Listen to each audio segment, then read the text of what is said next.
মানুষের জীবনের বড় ট্র্যাজেডি মৃত্যু নয়, বরং মানুষের ট্র্যাজেডি হচ্ছে সত্য উপলব্ধি করতে দেরি হয়ে যাওয়া।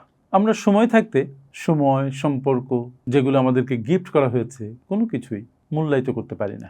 বাবা মায়ের ত্যাগ, বন্ধুদের ভালোবাসা, প্রিয়জনদের সান্নিধ্য, স্বাস্থ্যের গুরুত্ব সবকিছুই আমাদের কাছে অবহেলিত থাকে। তারপর যখন একটা সময় যখন সবকিছু হারিয়ে যায় তখন আমরা বুঝি। আমার একটা কবিতা আছে, থাকলে সময় কেউ বোঝে না, হারিয়ে গেলে তখন বোঝে, অসময়ে হন্যে হয়ে হারিয়ে যাওয়া তাকেই খোঁজে।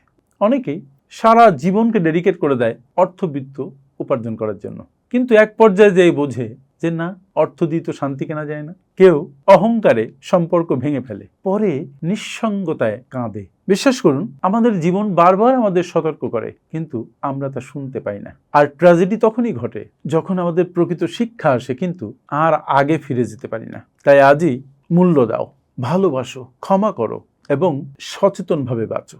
কাল হয়তো থাকবে না, আর সময় কাউকে দ্বিতীয় সুযোগ দেওয়ার প্রতিশ্রুতি দেয় না। Thank you.